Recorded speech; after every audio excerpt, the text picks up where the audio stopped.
तो आज हम लोग ग्रुप थ्योरी में एक नया कॉन्सेप्ट शुरू करने वाले हैं, होमोमॉर्फिज्म। तो सबसे पहले होमोमॉर्फिज्म का जो डेफिनेशन है दैट इज हमारे पास G comma naught and G dash comma star दोनों ग्रुप्स है एंड एक मैपिंग है phi such that group G to G dash. Then इस फाई को हम एक होमोमॉर्फिज्म बोलते हैं अगर phi of a naught b, ठीक है, जो कोडोमेन था वहां पर कॉम्पोजिशन था naught, so phi of a naught b equals to phi of a star phi of b होता है, ठीक है।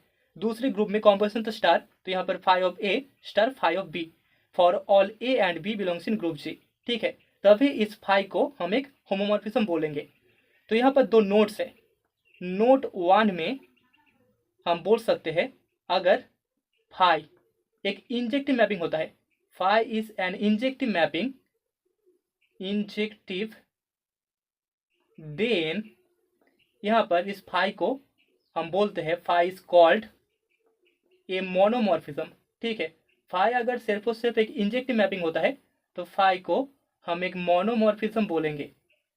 Second, if phi is surjective, अगर फाई एक सर्जेक्टिव मैपिंग होता है तो देन हम बोलते हैं phi is called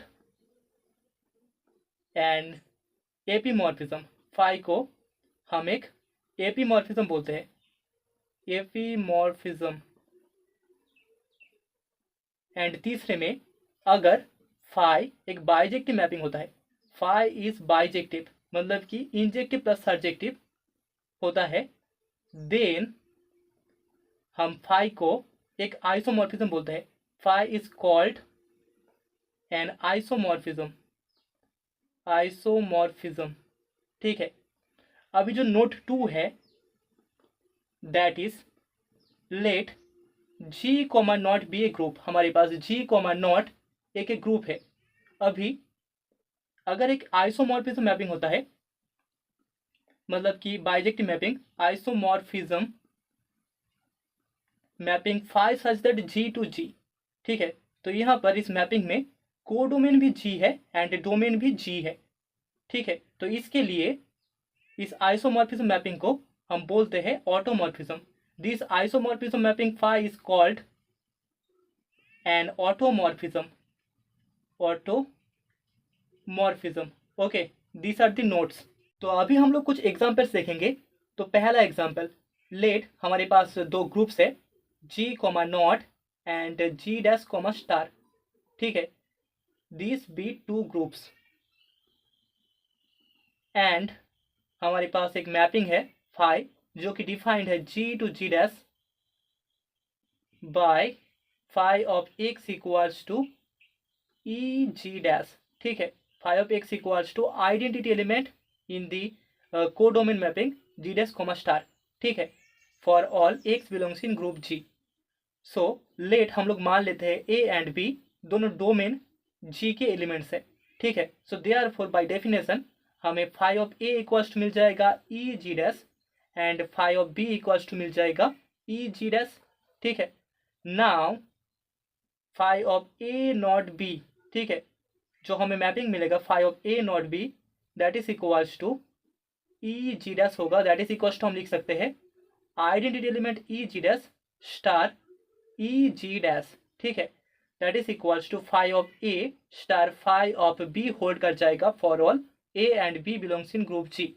so therefore यहाँ पर जो मैपिंग फाई है that is a homomorphism. Phi is a homomorphism, homomorphism and इसको हम बोलते हैं it is called trivial homomorphism, trivial homomorphism, ठीक है। क्योंकि यहाँ पर सिर्फ और सिर्फ आइडेंटिटी एलिमेंट है, तो आइडेंटिटी एलिमेंट के लिए जो होमोमॉर्फिज्म होता है उसको हम ट्रिवियल होमोमॉर्फिज्म बोलते हैं, ठीक है। तो अभी सेकेंड एग्जाम्पल में लेट हमारे पास domain group G equals to है Z comma plus composition plus में इंटीजर का group and G dash equals to है 3z कॉमा प्लस, ठीक है। एंड मैपिंग है phi such that G to G dash defined by, जो कि defined है defined by phi of x equals to 3x for x belongs in z, ठीक है। तो हम मान लेते हैं लेट ए एंड बी दोनों ग्रुप जी के एलिमेंट्स है। सो देयरफॉर यहाँ पर ए प्लस बी जो एडिशन है, क्योंकि डोमेन में जो कॉम्पोजिशन था वो एडिशन था, तो यहाँ पर ए प्लस बी बिलोंग कर जाएगा ग्रुप जी में। ठीक है, so therefore phi of a equals to होगा 3a, phi of b equals to होगा 3b। नाउ हमें phi of A plus B equals to मिल जाएगा 3 into a plus b, that is equals to 3a plus 3b, that is equals to हम लिख सकते हैं phi of A plus phi of b for all A and B belongs in group G. तो यहाँ पर हमें मिल चुका है phi of A plus B equals to phi of A plus phi of B. Therefore यहाँ पर phi एक होमोमॉर्फिज्म हो गया, phi is a homomorphism. Okay, अभी तीसरे एग्जाम्पल में लेट हमारे पास g equals to Z comma plus है, एंड यहाँ पर हमें जो मैपिंग गिवन है वो एक ऑटोमॉर्फिज्म है। Phi such that g to g defined by phi of x equals to x plus 1 for x belongs in z। ठीक है, जहाँ पर x एक इंटीजर है। ठीक है, हमें चेक करना है यहाँ पर फाई एक ऑटोमॉर्फिज्म होगा या फिर नहीं होगा। ठीक है, यहाँ पर डोमेन एंड कोडोमेन दोनों ही g है।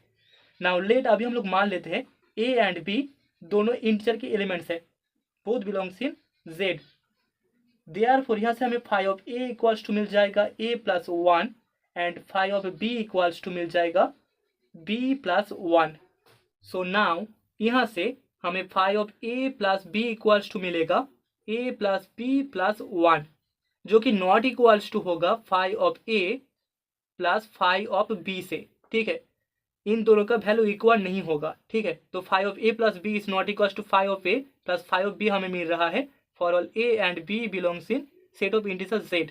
ओके, सो देयरफॉर यहाँ पर फाई एक ऑटोमॉर्फिज्म नहीं होगा, phi is not an automorphism. Okay, तो अभी फोर्थ एग्जाम्पल में हम लोग मान लेते हैं हमारे पास group G equals to symmetric group S3 है and G does equals to set है 1 एंड -1 का, जहाँ पर कॉम्पोजिशन है मल्टीप्लिकेशन डॉट, एंड यहाँ पर फाई एक मैपिंग है such that G to G dash, जो कि डिफाइंड है phi of alpha equals to 1 अगर अल्फा एक इवन परमुटेशन होता है एंड -1 अगर अल्फा एक ऑड परमुटेशन होता है। हमें पता है S3 में टोटल 6 एलिमेंट्स है, जिनमें से 3 इवन होगा एंड 3 ऑड होगा। तो अभी हम लोग मान लेते हैं लेट अल्फा एंड बीटा दोनों एलिमेंट से सिमेट्रिक ग्रुप S3 के। सो यहाँ पर टोटल 3 केसेस हो सकता है। केस 1, लेट हम लोग मान लेते हैं अल्फा एंड बीटा दोनों ही इवन परमुटेशन है, alpha and beta be both even permutations. दोनों अगर इवन परमुटेशन होगा तो हमें चेक करना है यहाँ पर होमोमॉर्फिज्म होगा या फिर नहीं होगा। ठीक है, सो देयरफॉर क्योंकि अल्फा एंड बीटा दोनों इवन परमुटेशन है, तो यहाँ पर जो अल्फा बीटा होगा दोनों का डॉट प्रोडक्ट मल्टीप्लिकेशन वो भी एक इवन परमुटेशन होगा, इज एन इवन परमुटेशन। ठीक है, इवन परमुटेशन। सो देयरफॉर यहाँ पर phi of alpha equals to 1, phi of beta equals to 1 होगा। Now phi of alpha beta भी इक्वल्स टू 1 होगा, जिसको इक्वल्स टू हम लिख सकते हैं 1.1 that is equals to phi of alpha dot phi of beta. ठीक है, तो यहाँ पर अगर दोनों जो एलिमेंट्स है वो इवन परमुटेशन होते हैं तो यहाँ पर जो मैपिंग फाई है वो एक होमोमॉर्फिज्म होगा।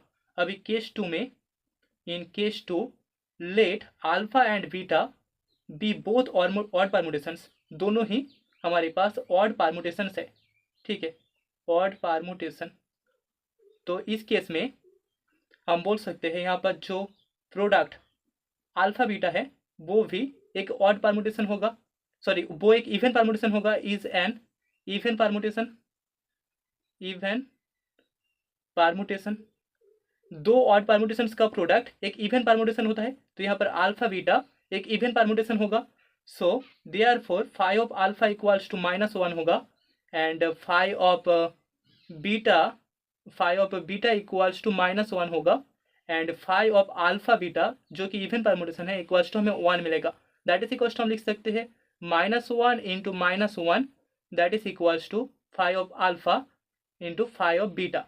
ठीक है, तो अगर अल्फा एंड बीटा दोनों ऑड परमुटेशन होता है तो वहाँ पर भी जो मैपिंग फाई है वो एक होमोमॉर्फिज्म होगा।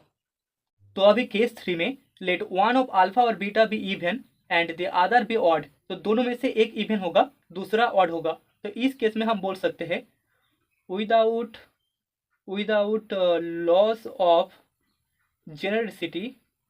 जेनरलिटी एज्यूमिंग, हम एज्यूम कर रहे हैं, assuming alpha be even, alpha हमारे पास इवन है and beta be odd, beta odd permutation है। सो देयरफॉर यहाँ पर अल्फा बीटा एक ऑड परमुटेशन होगा, क्योंकि दोनों में से एक ऑड है, तो दोनों का जो प्रोडक्ट होगा वो भी एक ऑड परमुटेशन हो जाएगा। So alpha beta is an odd permutation. So therefore क्योंकि अल्फा इवन है तो phi of alpha equals to 1 होगा, एंड बीटा ऑड है तो phi of beta equals to -1 होगा। Now phi of alpha beta जो कि ऑड परमुटेशन है, दैट इज इक्वल्स टू हमें -1 मिलेगा, दैट इज इक्वल्स टू हम लिख सकते हैं 1 into -1, that is equals to phi of alpha into phi of beta. तो हम बोल सकते हैं तीनों केस में फाई एक होमोमॉर्फिज्म है।